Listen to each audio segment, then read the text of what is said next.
Right, what about some definite integrals now? Right, we can apply the same idea.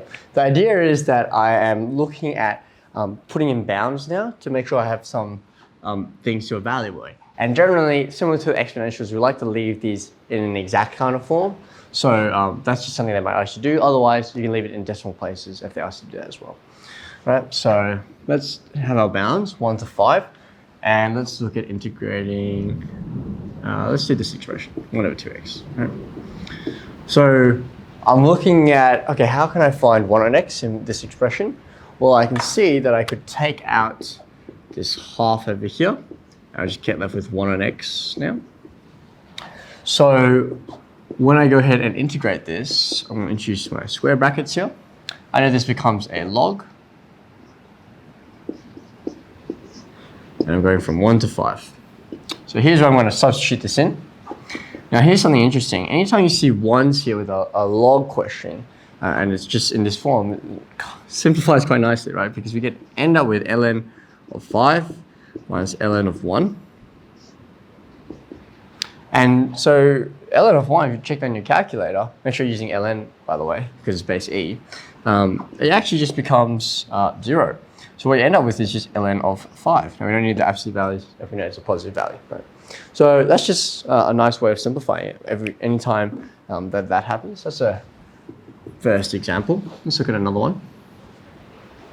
Let's look at this guy. He looks kind of interesting. So let's go from 2 to 3. 6 on 2x minus 1. What other ones can we introduce? Well, let's look at ones from before where we had now one of this kind of form here. At this point, you kind of have two choices, to be honest. You can either use the textual form that's there, or if you want to try and use the reference sheet form, that might be an option because that's always something you're going to be able to bring in the exam. Either way, just make sure you're consistent. I guess the biggest mistake is to try and go between the two, right? So use one which you prefer and make sure you're confident with it. So the idea is if you're using the reference sheet form, you want to look for the derivative of this expression on the numerator. And so I'm looking for a 2, I don't have that. You have to do some algebraic manipulation to do that.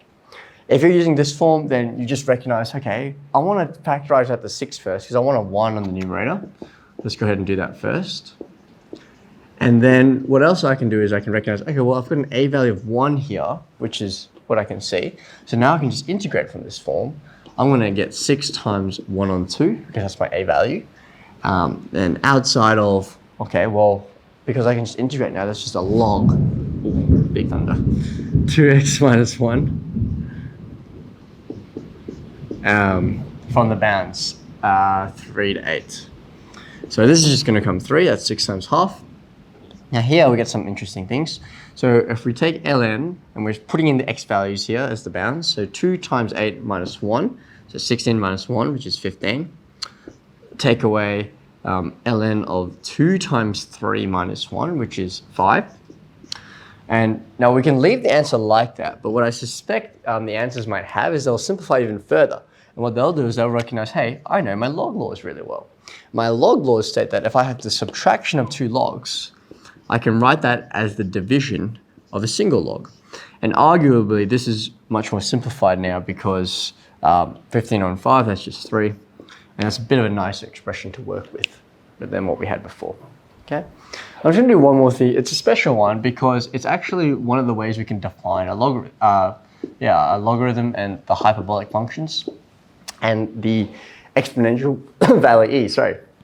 So if you take this integral, this is a very nice integral here. It's an easy one, but I'm doing it because it highlights something really cool. If you take the integral of this, right, what do I get? Well, I just get ln of x from 1 to e.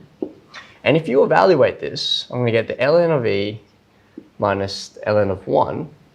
Well, the ln of e, if you think about it, right, log base e of e, and you can put it in your calculator, but there's a log law that says that, hey, this log, because it has the result is the same as the base, that's just going to be 1. ln of 1, I know that's just 0. So it's a nice little value that we get. And it's basically saying that if you look at this logarithmic curve, hyperbolic curve, and you go from 1 to e, which is roughly 2.72, the area under the curve between these bounds is actually 1. So pretty cool, profound kind of answer to get from something that we tend to get pretty messy results because when you put in these, you're going to get other decimals. But here, this is apparently the whole thing is just 1 unit squared. Okay. Remember, we're just evaluating integrals here, though, so we don't need to put units for those, but that's just something to highlight for you, which I thought was pretty cool.